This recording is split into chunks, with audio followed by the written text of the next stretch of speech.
So first, what the position map is. It's like position description or position map.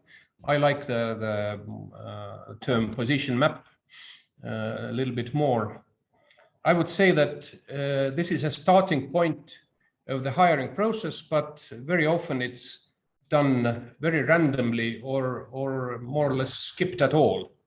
So if you think of a typical hiring situation, someone leaves and the HR gets message that we have to look for a replacement, and then they dig out an old job description, what was written maybe a couple of years ago in different circumstances.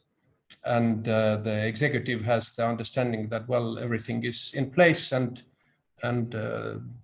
just gives the command, bring me some candidates and I will start interviewing them, without analyzing whether the job has changed or what kind of situation there is today.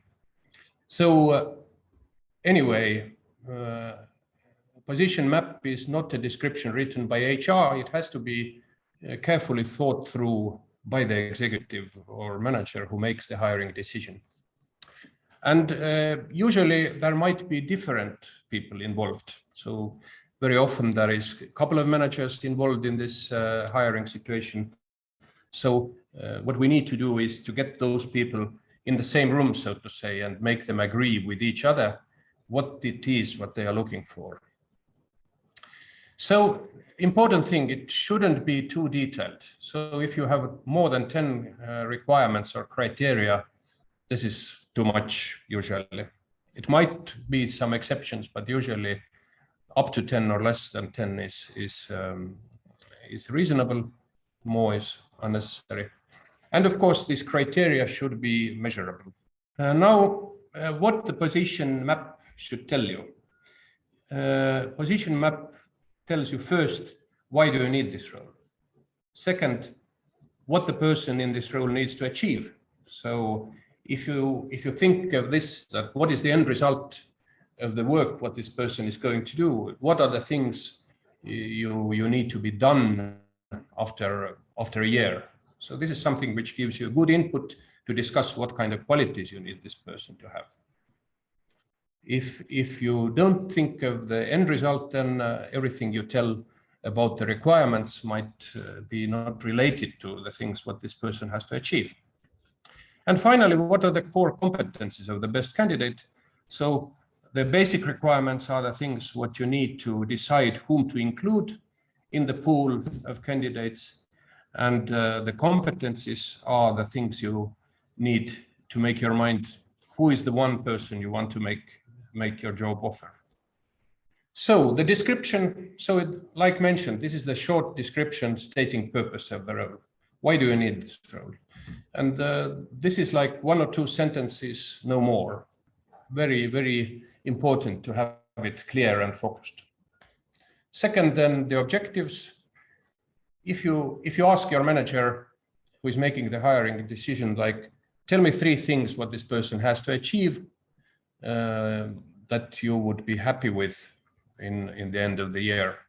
So that's the question that helps to get to the goals. Not list the tasks, but write down the objectives here. Second or third, then it's the threshold requirements. What are the basic requirements the person need to reach the objectives?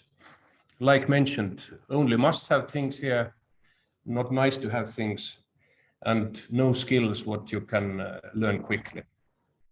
So for example, what might be a must-have thing for a person working in an international environment? Probably English language might be something it's difficult to learn in a couple of days. You just either have it or not. Then when the person has a management experience, management responsibility or team management, then if he or she has led teams earlier, it is quite essential requirement.